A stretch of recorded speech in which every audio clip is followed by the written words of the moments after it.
cause a nigga shit hot, ain't it, man? Gotta drip like a nigga sell blocks, ain't it, man? She on my tip cause a nigga on top, ain't it, man? They hope I slip, but I got it on lock, ain't it, man? I wake up to break up these niggas from the bullshit. When I'm in the booth, the niggas spitting from the pulpit. They calling me the truth, wait till they hear my new shit. I'm on these niggas' necks like the locks on Dipset. Pull up on your block, no top with my paint wet. My nigga T-Stack just had me a blank check. My people think I made it, ain't even did my thing yet. They feelin' nigga shit, but they don't even know my name yet. Slaughta on the game, dog, fighting for a game check. You ain't talking money, nigga, I'ma need a rain check. Think we on the same thing, you need to get your brain check. Your bitch on the nigga dick and I ain't even dang yet. My voice get a moist, yeah, keep the little thing wet. If she bring a best friend, I might entertain that. Stop between the pretty thighs, straight rearrange her. Tell her ass some pretty lies and leave her little brain wet. Man, cause the nigga shit hot, ain't it, man? Gotta drip like a nigga sell blocks, ain't it, man? She on my tip cause a nigga on top, ain't it, man? They hope I slip, but I got it on lock, ain't it, man? Mad cause a nigga beat the dub. Ain't it, man? Loaded gun, pocket full of 100 bucks. Ain't it, man? Diamond shining on the nigga like the sun. Ain't it, man? TNT about to blow up like a bomb. Ain't it, man? Pulling up in that foreign, state to state, I'm torn dollar for dollar, chasing paper, yeah, you know where I'm going. I'm popping tops and blowing nothing but skills I'm showing. I was the one they ignoring, now my lights start glowing. I'm doing shows and features, never kicking with leeches. I lead them pay the side down and looking up from the bleachers, cause real players gon' bow. I'm the one they gon' call when they start looking for the real. They get tired of y'all, ain't no way I'ma foul. Gotta stay on my feet, put T-stacks on the beat. I'ma bring that heat, just kick back in your seat. Let my game unfold, put 20,000 in the stove. Trying to go get no gold, too much paper to fold. Know this outside hold, I'm steady vibing in the mix, I got it under control. Pulling off in the candy, Trump bang, and screams rain. Deep boy, the throw the snow, I'm coming down, ain't it, man? It's mad cause a nigga shit hot, ain't it, man? Gotta drip like a nigga sell blocks, ain't it, man? She on my tip cause a nigga on top, ain't it, man? They hope I slip, but I got it on lock, ain't it, man? You mad cause a nigga beat the dub. Ain't it, man? Loaded gun, pocket full of 100 bucks. Ain't it, man? Diamond shining on the nigga like the sun. Ain't it, man? TNT about to blow up like a bomb. Ain't it, man?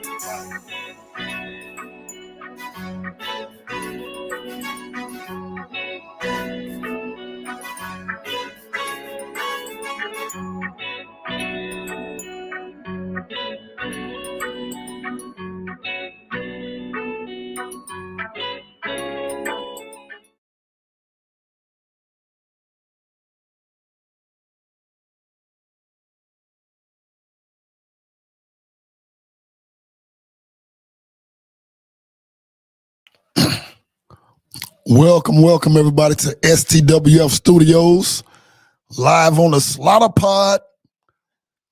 Before we go into today's segment, Crime Stoppers Most Wanted, let me talk to y'all out there, to any artists out there, and this don't just apply to artists, to men and women out there.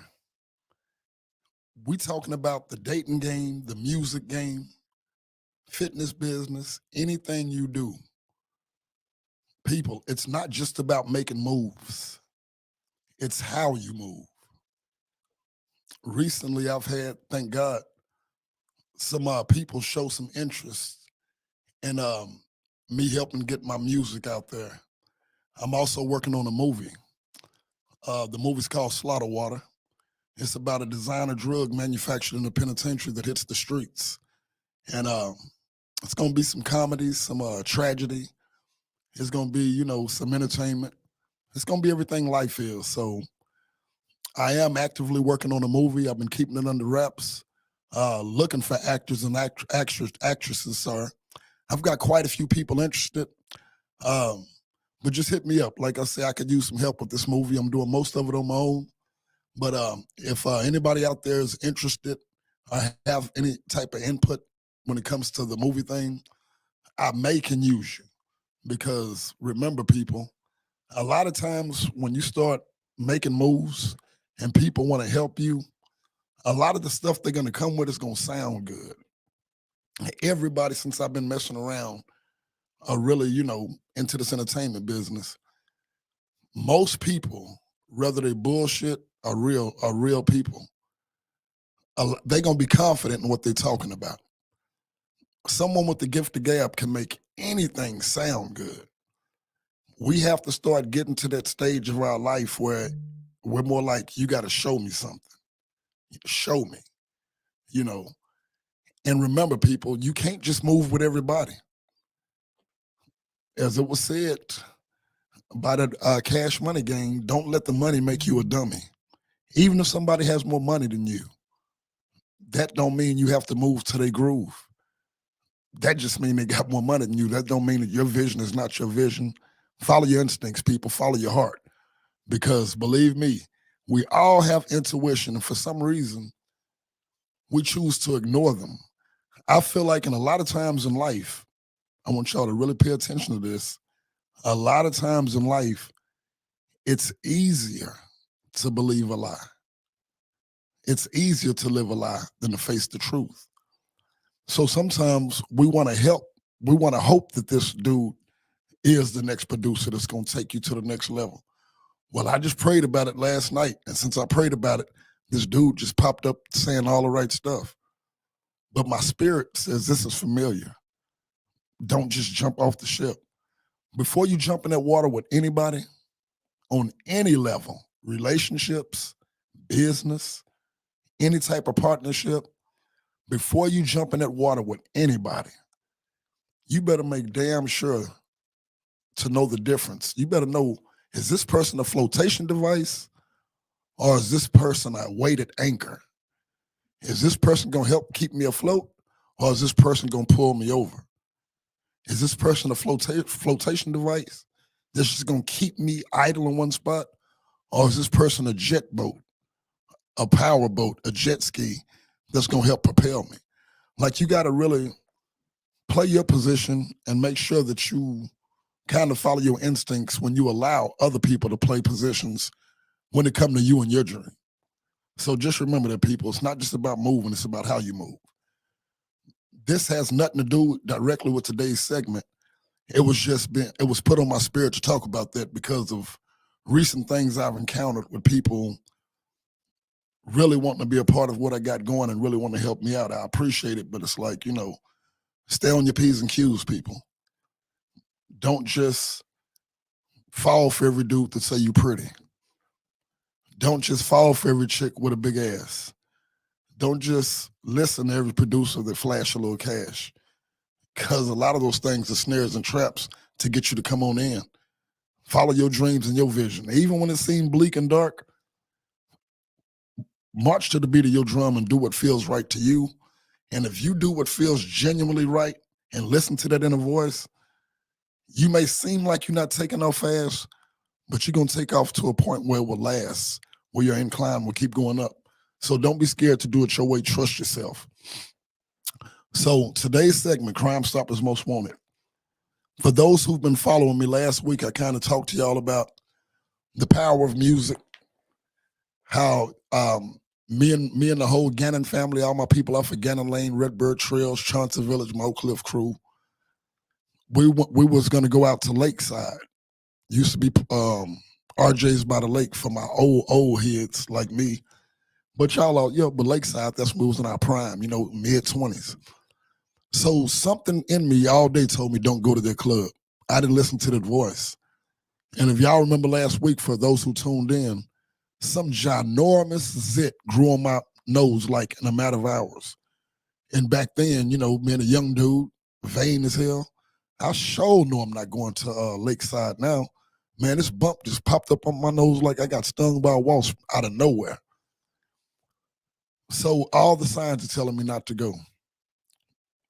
One of my lady friends I was kicking it with in Pleasant Grove, she was even, don't go out tonight unless me and you hook up.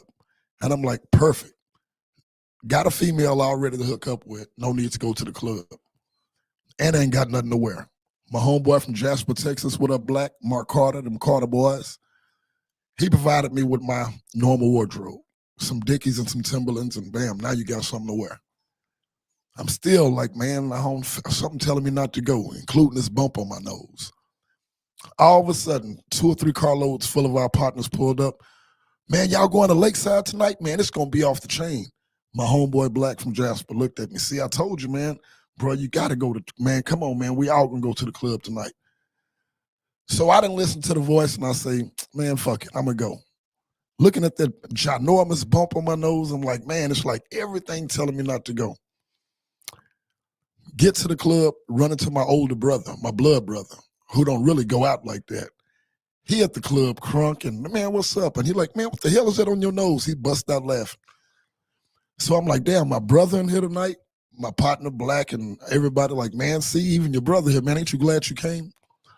So that night, for those who don't know, a lot of us do know us, young males.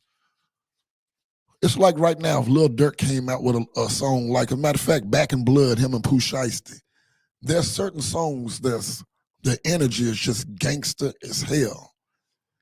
And it'll bring the gangster out of a schoolboy. That's the power of music. So Pac had just came out with Hit 'Em Up. And that night at Club Lakeside, they played the video on like 5 big screens. And they played it like, I'm no exaggeration, about 10 times in a row. It was new. It was the most gangster shit we had heard. It was the most powerful diss album we had ever heard. And Controversy sells, and he's going after the king of the East Coast.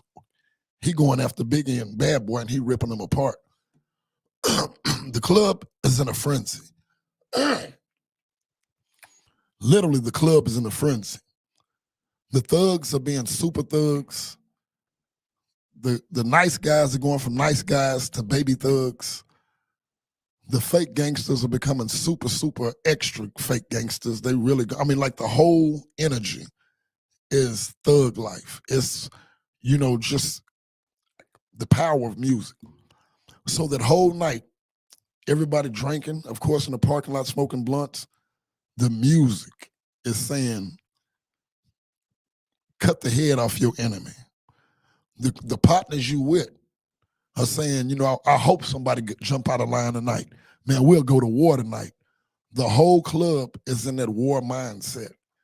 As I mentioned last week, I wish there was a statistic for just that night at their club when Hit 'Em Up had just came out and they played it over and over and over, and you could see that energy take over the club. I wish there was a stat to show how many crimes was committed that night, because I left the club that night and committed the aggravated robbery. Had a fee, and I'm not blaming the music, but me as an artist, I will be straight up and say music has a very strong influence, especially if it's a very hot artist, one of your favorite artists, telling you to pop those mollies, telling you to drink that lean, telling you to put those mollies in her drink so you can take advantage of her without her knowing it. When your favorite artists are saying that, they can even make rape sound cool. So you gotta make sure your mind is strong and you know how to like, okay, hey, I like Ross, but I don't want to, pop something in a woman's drink. That's what Bill Cosby went to prison for. No matter how you make it sound, if you slipping something in a woman's drink to sleep with her, and some of our rappers are making that sound cool. So some of us still ain't gonna take it that far, but again, pay attention to what, not only what your kids are listening to, we should also pay attention to what we listen to, because the brain is a sponge. It will record certain things and it's gonna come out. So anyway, back to the point at hand, the club is real crunk. I've been hanging around these guys off Gannon. As I was telling y'all last week, there was a white dude that moved into Gannon place, all black, pretty much the projects. Pretty much, so white dude move in and, he's selling weed and selling guns. The dudes that I'm kicking it with, they talking about robbing this dude for months and months and months. That night at the club with all the energy jumping off, I'm drunk. I'm telling them, man, y'all been talking about robbing this dude for months. We gonna do that shit tonight. So all of a sudden, I went from hearing these dudes talking about rob this guy. I'm getting up and going to work every day. When I heard that for 3 months, the last thing anybody could have told me that I was going to end up robbing him. But I had been around these dudes. Bad association spoil youthful habits. I knew right from wrong. I'm not blaming the people I was around, but I'm warning y'all, especially youngsters, who you hang around is going to influence you some. If they hard working and you lazy as hell, they going to even cause your lazy ass to get up sometime. because their energy gonna rub off on you. So parents have always, I don't want my kids hanging around that dude. He seemed kind of thuggish, pants sagging. He always in juvenile for gang banging and selling weed. Our parents have always tried to kind of steer us away from don't date the wrong guy, don't date the bad guy, don't hang with the bad crowd, because they got experience and they knew that your friends are gonna pretty much dictate your future, and your future could mean an early grave. Your future could mean becoming the next CEO. Your future could mean, being an inmate for the next 50 years of your life. So I'm hanging around these dudes talking about robbing this guy for 3 months. Last thing on my mind, the right amount of alcohol, that pack mentality, hanging with my boys, that whole energy. As I told y'all last week, I've even encountered stray dogs that have a pack leader, just like wolves. They're descendants of wolves. I ran into some dogs at Glendale Park one night. It was 3 of them. Man, both of them looked at the dog in the middle. I'm trying to get them to run. Those dogs are not budging. The most boldest one, the one that was closest to me, the pack leader, both dogs kept looking at him for a cue. If he would attack me, they was going to attack me. Pack mentality. I'm screaming at these 3 Rottweilers. I ain't exaggerating. I'm blowing one in the middle of the night. It's dark as hell, and I think I hear dog chains, and I'm thinking, now I'm tripping. So I'm already kind of high and paranoid. Now I'm tripping, and all of a sudden, out of the dark, 3 big Rottweilers appear. When I'm trying to get them dogs to run, they looking at me like, we'll eat you up. But the 2 dogs on the side kept looking at the middle dog for the cue. The middle dog got a little bit closer to me. I stood my ground. He literally looked at both dogs on the side. They looked at him. They turned around and walked off calmly. I'm trying to shoo them off. They wasn't spooked. They just walked off calmly. And I understand that. So if y'all do not understand, your kid, your boyfriend, whoever, if he's hanging around with his homeboys and they all testosterone filled, he's more likely to do something that he normally wouldn't do if he's hanging around you and the kids, because it's a different energy. But when you get one thing, especially about, I can speak for black males, that's who I was raised with. I was raised with everybody, but mostly black males. We have a way of amping up each other's bravado and ego. Man, you soft. Man, you weak. We get together and we all start trying to prove how hard we are, how gangster we are, how we not a punk. A lot of times when groups of males get together, the last thing they're doing is being intelligent and uplifting each other, especially if they're young. They on, let's be the baddest on the block. Let's disrespect this dude. Let's disrespect this set. So just understand that pack mentality is real. That's why you'll notice that guys and females that move alone, they tend to have less drama and less stress and less mess in their life. When you bring a bunch of people around, you bring a bunch of energy and spirits around. And unfortunately, young males, when they get together, it's usually on some bullshit. So we at the club, and I decide tonight is the night we're going to rob this dude. Y'all been talking about it. Let's get him tonight. So there's this one dude who I become real cool with. We kind of, I knew him when he was much younger. Run back into him and we become inseparable. We run together like, we become like real tight. But over the course of hanging out with this individual, I started noticing, couldn't help but notice my spirit is I've always been very in tune. So I started noticing anytime something good was going on for me, this dude couldn't hide it. He would be visibly kind of upset. He was never really happy for any of my success. If something bad would happen, he would light up. He couldn't help it. He would smile on his face. I don't care what problem it was. If I was coming to him with a life crisis, and me and him, we was boys. If there was some shit I was into, if things was going bad, he talking and smiling without even realizing it. And I'm like, people don't even know their body language. This dude smile every time shit is fucked up for me. And he frowns every time things are good for me. So I said, my spirit, I said, I'm going to listen to the spirit and quit being dumb. My cousin Landry, before he died, he was prophetic. So many things he said came to pass. He warned me about this dude years ago, but that was right after they had a fight. So I'm thinking, he just talking out of emotions. Years later, came out to be true. Like, this dude was somebody I had to kind of watch, and I became real, real close with. So me and this guy, we thought so much alike. When I realized that he cheers your failures and he gets real down about your success. So if he boos your failures and cheers your success, I'm sorry, if he cheers your failures and boos your success, you got to pull back from this cat. So I pulled back. We went from hanging out for years every day, squabbing together, having each other back, to where we grew apart. The lady I was dating at the time, she was living in Chauncey Village. She was like, yeah, I'm glad you got away from that guy. You know, that guy didn't mean you no good. I could sense it. That guy, you know, he was never happy for your success. And I was like, yeah, I caught on to that. So she warned me to stay away from him. I was doing it on my own, but she gave me confirmation. So for the years we did hang out together, we would do stuff we would normally do. Like, you know, I got to, you know, somebody disrespected me and him, we got to the point where we would go kick the door in. Like, I was like, I would never on that type of stuff, and he had my back through the thick and thin, but that was just sometimes people, you got to listen to those signs.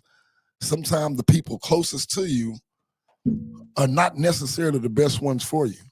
Even if they'll fight for you, even if they'll shoot a gun for you, that doesn't mean that if you start having more than they have, that they won't try to pull you down or be envious of your success, because a lot of people won't admit it. Well, I mean, I'm sorry, everybody know it. I shouldn't say a lot of people won't admit it, but there is a lot that we, like the Black culture, there's no way you can deny it. Once the father was taken out of the household strategically, and, you know, just the way the system is set up, once the father was taken out of the household, that's one of the main things. But we have a lot of dysfunction. I love us to death. And from my opinion, as Black males especially, we have a lot of dysfunction, and we're taught a lot of dysfunctional things. And since the beginning of time, Black males are instinctively, in most cases, competitive and kind of envious of each other. They just have this thing about them. They can't, even the ones that say they're not like that, and not all of them are, but quite a few of my brothers, and I've seen it with Hispanic males, I've seen it with males, period. But especially in the Black community, there's a lot of things that are out of whack because of the way this whole thing happened, from segregation to discrimination. And I'm not one of those people that play the victim, oh, we can't make it because of this and that. But this system has done a number on us, no question. And we've perpetuated, and we continue to do a number on ourselves. So it's up to us to make the change. I'm not playing a blame game, but I'm keeping it real. I've grown up as a Black male in this society, and there are some hurdles. There are obstacles. There are things that we contend with that it's not just an excuse. It's not just whining. There's some real things we contend with, and I'm not talking about the white man holding us down. I'm talking about there's things that we contend with amongst each other when it comes to that crab in a bucket mentality, when it comes to that scarcity mentality. If you looking good, I must be looking bad. If you shining, there's no way I'm not shining. If you shining, I can't be shining. Very few of us understand that you can shine your way, I can shine my way. Most of us just have that competitive. So anyway, back to the point.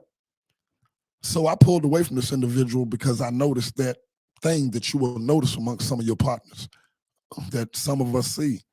Me and this dude, we rock real tough together, but there is something in the spirit, something in my spirit peeps some darkness and envy in his spirit, and I should back away.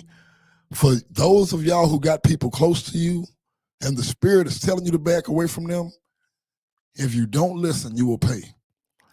So I stay away from this dude, and I'm not blaming him because I'll go into it. I blame both of us. So I stay away from this guy for quite some time. That night at Lakeside, we run back into each other.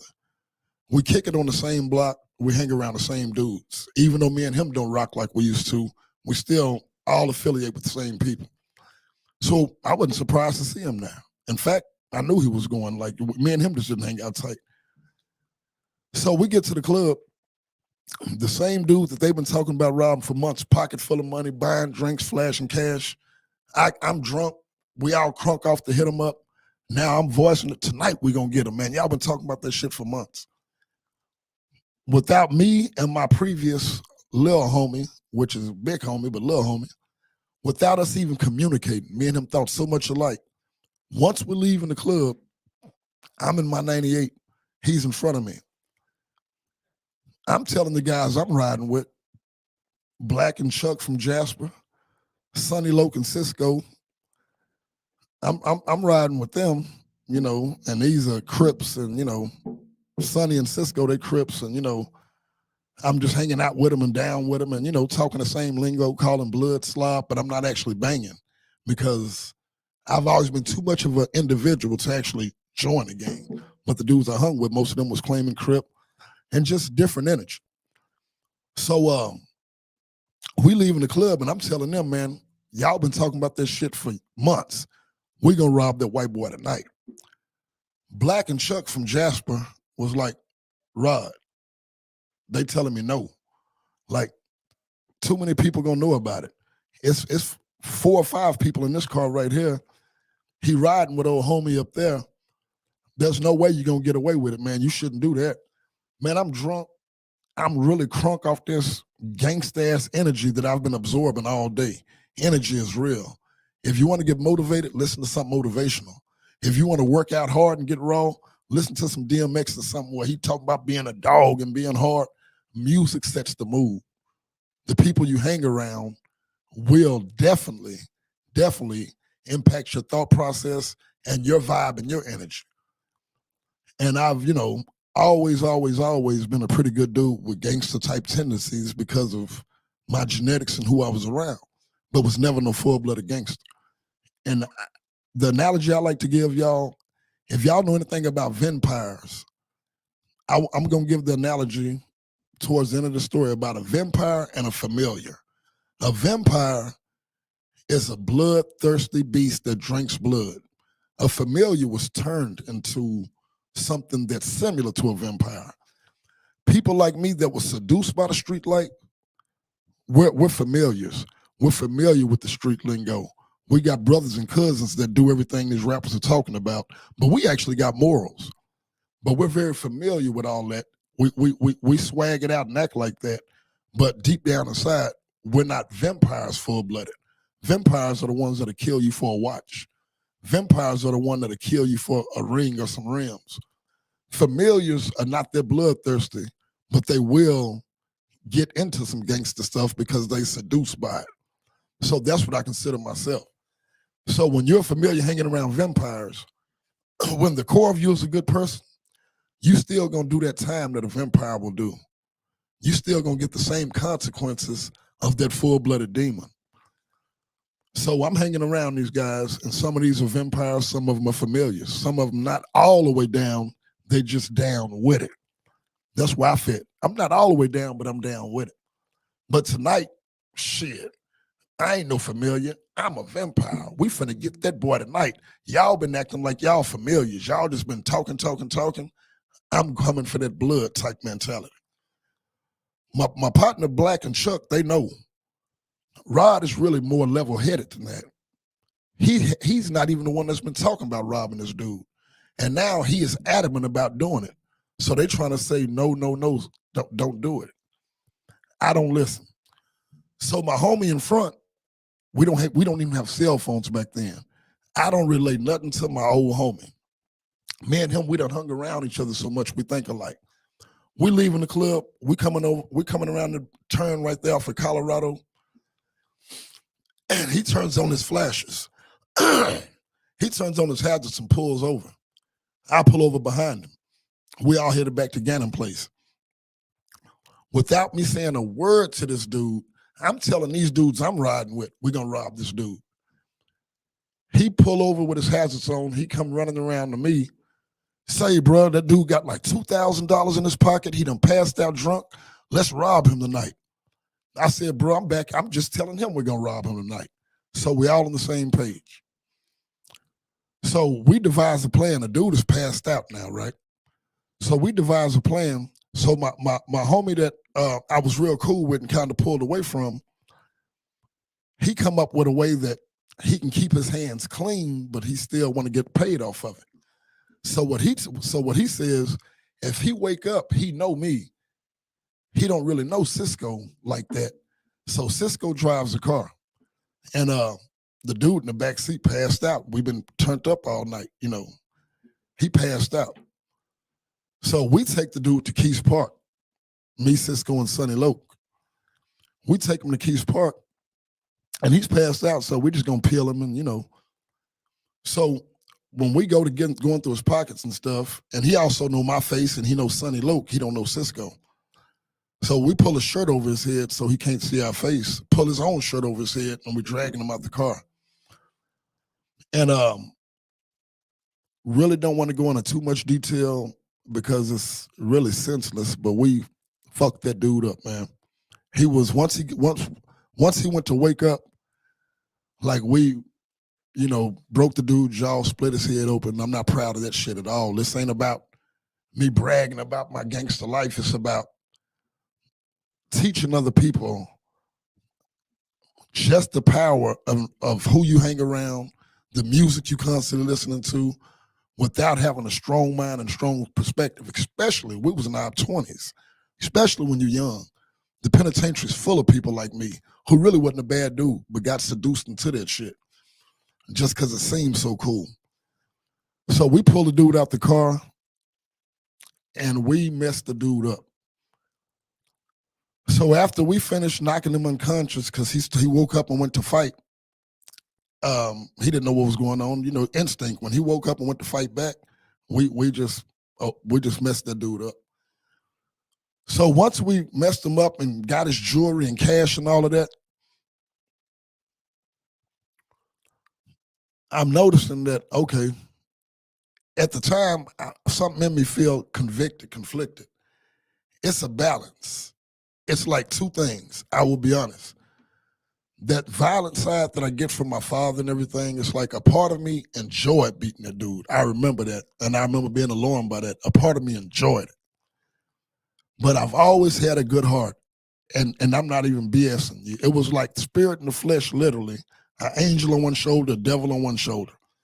I felt the release when I was striking him because all of the stuff I've heard in my life about what the white man has done to the black man, all the stuff I've seen in life, all the times I've been called a nigger, all the times I've heard, like all of that, watching the movie Roots, what you ingest is real. So that was a part of me, all the stuff I've ever heard about white men doing to black men. There was a part of me that enjoyed beating this dude. And that spirit of mine, the good side of me, felt horrible about, why the fuck did a part of you enjoy that? What's wrong with you? You know, it was just that battle. So lo and behold, we messed the dude up. We peel him of all his shit, jewelry, money, everything he got on him.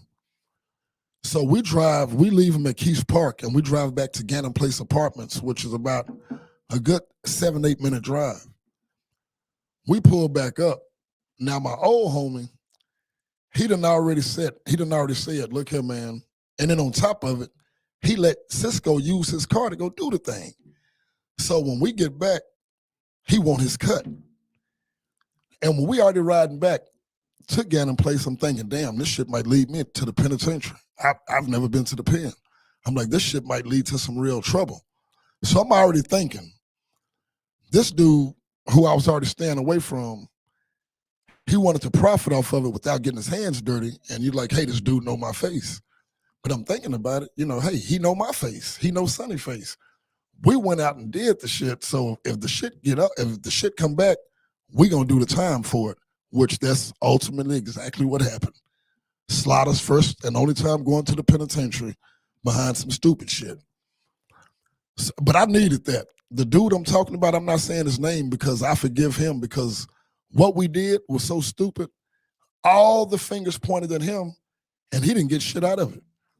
And I told him, once his name came up in my paperwork and my lawyer showed me this is the dude, let me talk to that part of the story. Let me not skip around. So we take the dude to the park and we mess him up really bad. Once we get back to Gannon Place, we can't find a certain item that was used in the jacking. And we panicking thinking we done left it at the park. My little homie, who's big dude, me and him think so much alike, he already knew what to look for and what to get rid of. And we didn't know that. So he had already gotten rid of it without telling nobody. And we checking the whole car. Damn, man, where's that at? Where's that at? And now we arguing with him. He want his cut. And I'm telling him, man, you didn't get your hands dirty. If this shit come out, we going to the penitentiary. You didn't do shit. I'm not even thinking, bruh, just because I thought of it on my own, I was already thinking about robbing a dude, and he had the same idea. At the time, everything about it was stupid. I'm not thinking, okay, Cisco used his car to take the lick, to take the dude over there to hit the lick. The dude already said he wasn't going, and we didn't make that clear. Well, if you ain't going, you ain't getting paid. We just went forward. After the fact, we decided he don't need to get paid. He didn't do shit. So that was already gonna be a conflict. So y'all mean to tell me not only did I tell y'all, look, I'm out of it, and y'all didn't say nothing then, but now y'all go hit the lick and come back and don't want to split nothing with me? Y'all know that didn't end well.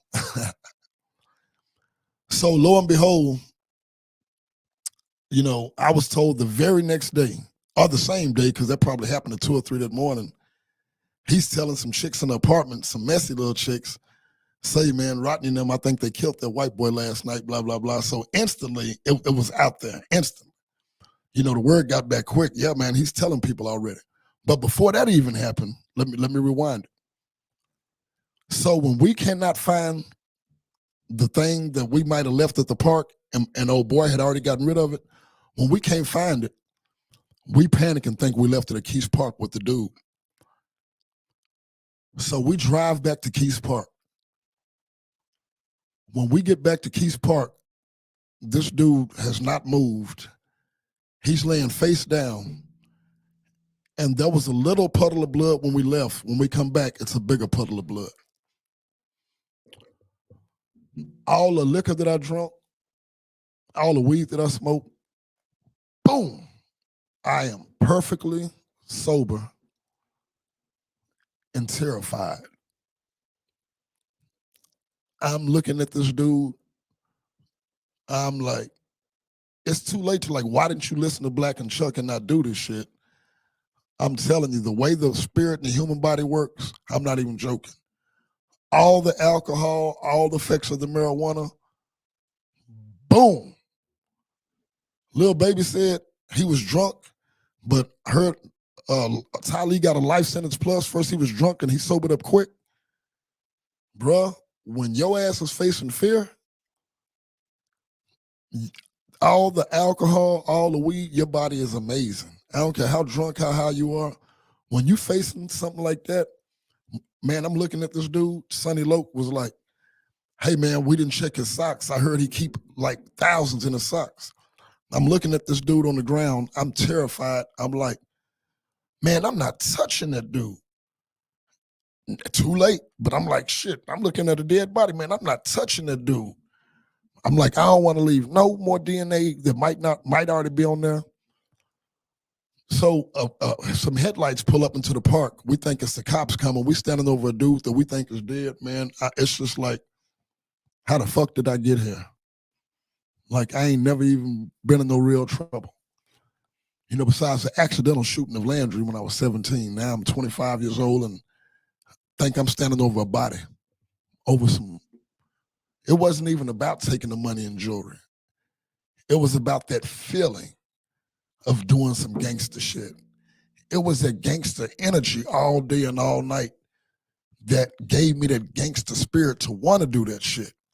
And that's the trap. Once I did it and seen the after effects of it, that's when Rod came out. And that's where that gangster thug spirit that I had contracted like a cold, that was like contagious, that part of me was gone. Now I'm the sympathetic person thinking that's somebody's son. That's somebody's kid. What if that was, I had a daughter at that time, a newborn baby. I'm like, what if somebody did your child like that? Now I'm feeling conflicted, convicted. So we thinking we done caught a body.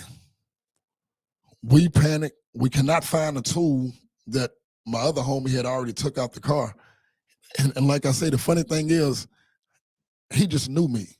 Me and him, we knew each other so good. He knew exactly what I would use in certain situations, and it was his. So it's gonna, he like, I don't want to be attached to this. So lo and behold, me and him, we already had stopped rocking together. Then we done cut him out of the lick that we done hit, that he feels like he helped plan. I was gonna do it anyway, but he just made it more convenient. Everything about it was stupid. How was he not gonna be pissed off? How was he not gonna be upset being cut out the lick? Very lucky that didn't turn into violence between us, which it almost did. So months pass, y'all. And after I do this robbery thing, I'm acting it out in my sleep. They say when you kill somebody, and the dude didn't die, thank God, or when you do something heinous, it haunts you, unless you a real vampire, a real demon. If you've been seduced by the demonic spirits, if you've been seduced by the vampire, if you're familiar, but you're really a good person, but the bad associations have gotten you doing stuff, that good side of you gonna feel bad as hell. And that's where I was. So even though once we found out later the dude can't regain consciousness, stumbled to a payphone, this was back in the 90s, and called help for himself. So we found out the dude didn't die. I left Gannon Lane alone, just stayed right up the street in Chauncey Village. That's shit a mile or two apart. So I quit hanging with them dudes, went and got the best job of my life working at the post office. Now I'm working at the post office. I'm making more legal money than I'd have never made. My spirit is like, not my spirit. A spirit is talking to me. You're not going to get away with what you done. You're not going to get away with that. You're going to have to pay for it. And I'm just trying to ignore that spirit. Now I'm working 12 hours a day, mandatory, because I was a casual at the post office. And if y'all know anything about that, during the Christmas season, you work a mandatory 7 days a week. But here's the kicker. I'm surrounded around peers my age. I'm surrounded around beautiful women. I'm making more money than I've ever made. And every lunch break, we all go out and smoke weed. All of us. My supervisor, Joe Gomez, has a convertible red Mustang, brand new. He throwing me the keys. He loved me to pieces. Bro, take my Mustang, Rod. Man, you look like you should be driving a sports car. Watch how them women gonna love you. Take my car to lunch. You got to be kidding me. I'm making more money than I've never made. I'm working around beautiful women. And the tradition is on lunch break, we go get high and smoke weed, come back and have fun and make money at work. I'm already thinking, man, if I would have known I was fixing to run into this, I wouldn't have did that robbery, because I know I done fucked up. It just hasn't come yet. So everything is going good. I'm making money. The supervisor, me and him, we cool as hell. He telling me take his Mustang to lunch. I'm just living a dream. All of a sudden, I get called up to the office. Mr. Walker, we're going to need your badge. We're pretty sure you're terminated, but we have to go through the proper protocol. I had an unlawfully carrying of a pistol on my record, and I forgot to add that, or I omitted it thinking they wouldn't find out. I forget. But I didn't tell them about the pistol case I had. And by me being a casual, any discrepancies on your application, you out. You out. No exceptions. They're telling me that, but they're saying technically we cannot tell you you're fired because there's a process we have to go through. But no casual in the history of the bulk mail center, no casual has ever kept his job if there's any discrepancy on his application. And we're talking minor stuff, and that pistol case was a criminal offense. We can't tell you you're fired. We can just tell you no one has ever come back from this, and you can't come back until we have the meeting. My mother's disappointed. I'm disappointed. They have the meeting. My mother take me back up to the post office, she being my support. I go upstairs, everybody looking real like, damn, man. And they're like, Mr. Walker, bro, these people up here love you, man. People talk so good about you. Man, you are one blessed individual. They're going to let you keep your job. Man, and they were like, no one has ever kept their job for something like this. This is the United States. Man, people came, they stood up on your behalf. Man, I was so grateful, man. I came back out to the car. My mother could not believe it. She was like, are you serious? Mama, I'm the first person, the first casual they've ever let keep their job after a discrepancy on their government document. We celebrate. We celebrate. I did that robbery. Now it's been 4 months since I did that robbery. Since we did that robbery, but I just got to take my responsibility. That spirit and that voice is telling me you're not going to get away with it. You're not going to get away with it. The spirit is even detailed. When this stuff that you did, when that shit that you did, when it comes back at you, it's going to hit you on your dream job. It's going to hit you where it hurt the most. The spirit is telling me this. 4 months has passed since that robbery. I don't hang with the cats off Ghana no more. I'm literally working 7 days a week, 12-hour shifts, getting a bag.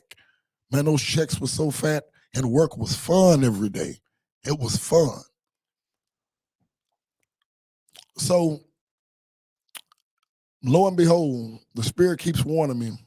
The morning that my face popped up in the newspaper, Crime Stoppers Most Wanted, I was asleep that night, and I had a dream. After 4 months of hiding out from this shit, I have a dream that my girlfriend, who I was really with, there was a lady named Joyce that lived next door to us. And Joyce used to be, you know, kind of flirtatious and this and that, whatever. And in my dream, I had messed around with the neighbor. And my girl found out about it. So she turned me in for the robbery in my dream. When you work at the bulk mail center, they communicate on walkie-talkies. It's such a huge, the bulk mail center is so big, the one off of Hampton and 30, for y'all that know, they got the south wall, the north wall, east wall, you know, it's a huge thing. So they communicate by walkie-talkie. So the same morning that my face pops up in Crime Stoppers Most Wanted, I have a vivid dream that my girl found out that I hit the next door neighbor. And because she found out I hit the next door neighbor, she turned me in for the robbery out of spite and being hurt. So I wake up and my girl noticed that like I had a nightmare. And she like, are you okay? And I looked at her and I said, I dreamed you turned me in for that robbery and they was trying to arrest me, and I was at work at the post office and they was trying to trap me through walkie-talkie. The funny thing is, when I told her that, she looked terrified. She looked terrified. Like something in her spirit knew that that was real. She did not turn me in, but while I was having the nightmare that I was being turned in, they were pressing the newspapers out with my face in it. And the spirit related through a dream. I go to work that morning, had to be there at 6 a.m. I'm working, everything is cool. 7 a.m., working, 8 a.m. They were doing inspections on how people drove forklifts, and they would have clipboards, and you'd be on a forklift and you just look up and someone would be taking notes watching you, seeing if you look back, seeing if you stopped at the gate. They're looking for safety tips, you know. They doing pop-up inspections or evaluations, safety evaluations, and they don't warn you about it. You just look up and someone's looking at you taking notes. So me and this other dude, we both got the last name Walker. We're unloading trailers. First of all, as a casual, I'm not even supposed to be on a forklift. You're supposed to be a regular employee. The other dude was a casual. Neither one of us are supposed to be on the forklift. Joe Gomez is right there, and he like, don't worry about it, they cool. So we look up, and there's people taking notes, watching us on a forklift. That's normal. Joe Gomez, my supervisor, the real cool one, he comes up to me, and he's like, Walker, you are famous today. I'm like, what you talking about? He was like, man, I done had 4 or 5 people come to me asking me who is Walker. And I said, I got 2 Walkers. Both of those dudes working on the north wall right there, both of the name was Walker. They would look at him and they would look at me and then they would focus on me. And he says, man, I'm not kidding you. He don't know what's going on. He was like, I done had 4 or 5, maybe 6 people come ask me about you today. Man, you famous. Me and him don't think nothing of it. It was his older brother. Me and him didn't like each other. I felt like he didn't like me, so we just didn't feel each other. He would always be giving me the sideways look. The dude pulls up to me with a newspaper in his hand. Say, bro, come here. He said, is your first name Roderick? I said, yeah. Your last name Walker? I said, yeah. He said, boy, you in trouble. And I'm looking at this dude like, what the hell he mean I'm in trouble? For whatever reason, with him having a newspaper in his hand, I was still am a big Schwarzenegger fan. And on the Terminator movie, the lady was like, Sarah, you're dead. Because there was a lady who had her same name, Sarah Connor, that died in the newspaper. Because on the movie, Schwarzenegger was killing everybody in the phone book named Sarah Connor till he got to the one he wanted. So I'm thinking when a dude have a newspaper in his hand asking me my first and last name, I'm convinced he's fixing to show me somebody in the obituary dead with my name. That's the only thing I'm thinking. What can a newspaper have to do with me and my name? Why would he be holding the newspaper asking my name saying I'm in trouble? Dude get to flipping through the newspaper. He flipped through the metropolitan section. This dude turns the newspaper over to me, and I'm looking at my face in the newspaper. 5'9", 5'8", 195, black hair, brown eyes, Roderick James Walker. I'm looking at myself in the newspaper. My height, my weight, hair color, yeah, back then I had hair. My eye color, I'm looking at everything in the newspaper about me. Wanted for robbery. A week ago, I just made history for being the only casual to keep his job with the discrepancy on his application because people went so hard on my behalf to keep me there. Joe Gomez, don't even know if he's still alive, but so many people came to bat. I know this is against the rules, but this guy, after he becomes a casual, he's going to become a full-time employee. We want him. That's the type of guy, like people just, they broke the rules to keep me on there. And a week later, I'm in a newspaper, the Crime Stoppers Most Wanted for robbery. It was a slap in their face for everybody that vouched for me. It was a punch in my gut and a slap in my face because I watched so many people happy for me overcoming that. And now, bro, you are in the newspaper. It's not even about do we keep your job or not. It's like you have $1,000 on your head and we're trying to call in and get your ass arrested so we can get this money. So the dude I thought didn't like me, while everyone else is trying to collect the reward money from me, he's the one that said, bro, you in trouble. You might want to get up out of here. 3 or 4 people done called in on you. They all, trying to collect that money on your head. You got $1,000 on your head. Back then, I was still struggling with one thing I struggle with now, them damn Black and Mild. Still like them, y'all. Pray for me on that. I love them cigars. So I used to go out to the back to smoke my black on my breaks, and I would want to relax. And there was always a dude across the little thing on another side of the post office. It was like a little driveway between us. This annoying-ass, talkative, nerdy-ass white dude. I would be out there just trying to smoke and chill, and he would just yap me to death. And I started looking for him, like, I hope he's not out there. Days when I would step out there and he wasn't out there, I would be relieved because he would just ruin my break, talking my ear off. So the same dude who works across the building, when a dude shows me my face in the newspaper, say, you in trouble, you better get up out of here. When I saw my face in the newspaper, it was like I was staring down the barrel of a gun. I was petrified. I was horrified. I was scared as hell. I was filled with regret, questions. I knew what I had did, and I knew it had come back to haunt me. The spirit told me, you're going to get caught for what you did, and it's going to happen on your dream job, and that's what happened. So as I'm leaving out the door, Mr. Will Height, for y'all who know him, tall dude, Jerry curl, had a fine, Mr. Will Height was like 57 or 60, had a fine 22 or 23-year-old sister, big old butt. He was just like a little pimp type, had 60 with a 20-year-old girlfriend, bad as hell. Everybody knew him. He used to tall, real, like just a pimp type dude. He leaning up against the wall with a toothpick in his mouth. He see me rushing out the house, out the post office. Yeah, you doing the right thing. You better get up out of here, boy. They on your tail. And I was like, that nigga cool leaving it. I mean, that dude cool leaving in the midst of this. So I'm trying to leave out the post office. The same dude that used to get on my damn nerves every time I was on break didn't even work in our building, but our back docks faced each other, so he would talk to me across the parking lot thing. This dude is now in our building. He don't even belong over there. I'm frantically trying to get out the door. I got two older dudes telling me, yeah, man, they done already calling people on you.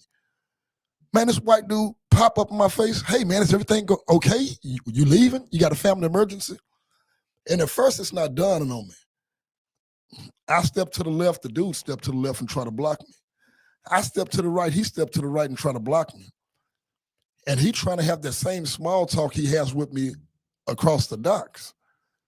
Then I realize, I click, this dude don't even work in our building, and he's trying to keep me from leaving.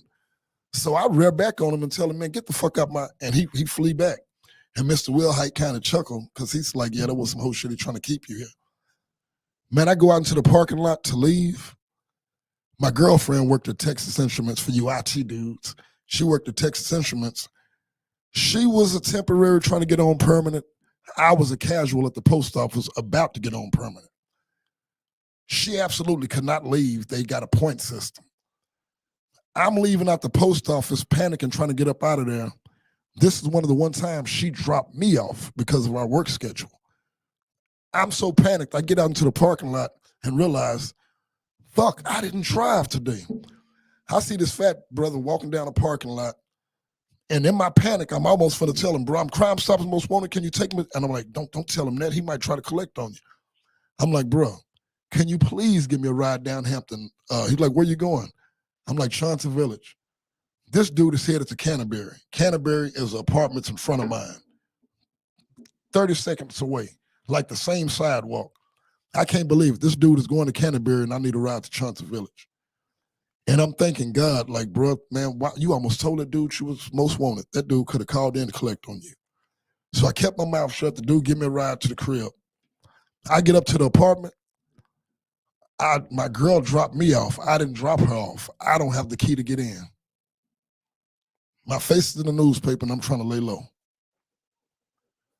The apartment is in her name, so if the police were looking for me like that, they wouldn't, you know, I'm thinking, well, they don't have me on the lease. Maybe I can get away with it. But so I got to call her at work to tell her I'm in the newspaper, and she got to come get me. And she like, baby, I'm trying to keep this job. I got a point system. I'm like, I am most wanted in the newspaper. I'm locked out, man. These people, they got a reward on me. I got to get. I feel like all this shit coming up now is hitting both of us. Now she got to jeopardize her job. My job is gone. It's about me trying to have a little freedom. I'm telling her I see my face in the newspaper and she's saying it's a mistake. She is in full denial. It's a mistake. It's a mistake. She meet up with me. We get the newspaper, the same Dallas Morning News. I wasn't really a newspaper dude. We get the paper I'm in and we can't find a metropolitan section I'm in. We get another one, throw that one away, and on the way to the house, get another one and find it. And she just looked like she seen a ghost. And only thing she kept saying, he finally got you. The dude I stopped hanging around, the dude whose name was on my paperwork, soon as my face popped up in the paper, before she saw the paperwork that the lawyer showed me, she just kept repeating, well, he finally got you. You said you was going to stay away from that dude. I told you to. He finally got you. Me and her just figured that the information came from him. So I go to Houston on the run. Whoa, let me not skip that. So this girl goes from being at work, me being at work, to now we're trying to flee to Houston. My homeboy John told me, whatever you do, don't try to take that Blazer to Houston. I don't think it'll make it. You can go to the bus stops, bro. You're not America's Most Wanted. You Crime Stoppers Most Wanted. I'm thinking, I'm pretty sure they're going to be watching the bus stops because they're going to think I'm trying to get out of town. It's like, no, Crime Stoppers Most Wanted ain't that big. I think you can flee through the bus. Don't try to take the car. I'm not trusting bus stations with my face in the newspaper. We try to take the Blazer, we break down in Hutch, 45 minutes out of Dallas. The same OG who told me not to go got to come pick me and her up. But here's the kicker. When the Blazer broke down, she has on this fur coat, business dress, high heel shoes, looking like just very, very like a rich professional lady. Hood chick trying her best to look good at work, trying her best to make it. She got 2 daughters. We walking down the street, down the highway because the Blazer broke down. I'm Crime Stopper's Most Wanted. She had to leave work that might jeopardize her job. It's now raining on us. She's dressed nice in her business attire. We woke up that morning on our way to our dream jobs, both of us making money. Now we on the run. I told her to stay. She wanted to go with me on the run. She just loved me that much, just to go down to Houston to get some money from my cousin who was heavy in the game. When I look back and seen her looking sad, she has been rained on in her best dress clothes. I'm being rained on, and we miles away from the next gas station, no joke. I'm starting to get way ahead of her. I'm just walking in a daze, and I look back, and she looked like she just traumatized. She just looking down. The rain has got her hair starting to come down. She just walking in the rain like expressionless, like this is not our life. 1 minute everything was cool, and now we broke down miles away from the gas station, walking in the rain, and my man went from his dream job to Crime Stopper's Most Wanted because he kept hanging around these dudes that he said he wouldn't, and he did something I thought he never would. It was a perfect nightmare. It was the roosters coming home to roost. It was karma. That shit I did, when it came back and hit me hard, and it even devastated the lady that was trying to have my back. There was a street worker putting cones out on the highway. That dude seen us and gave us a ride 3-4 miles to the gas station we was going to have to walk to in the rain. I got to wait for my partner John to come pick us up from the gas station, who told me don't try to drive that Blazer out of town. While we waiting there, I'm in that newspaper sitting right there on that stand as Crime Stopper's Most Wanted. Not on the front page, got to dig through it. We're waiting and waiting. Everybody's looking at us. Back then, believe it or not, I had hair. They're looking at me. I got braids in my hair. The way I look, it was these people kind of looking. And she's dressed real professionally with her hair all sopped down now because she done been rained on. Everybody that came in there's 2 people soaking wet. She's dressed real nice, and everybody paid attention to us. I'm not even joking. While we're waiting for John to come pick us up, 2 police officers walking there. This is not a movie. This is my real life. I'm in the newspaper, Crime Stopper's Most Wanted. We waiting for a ride, and 2 cops walk in. They look directly at us, do whatever they're doing, and they leave.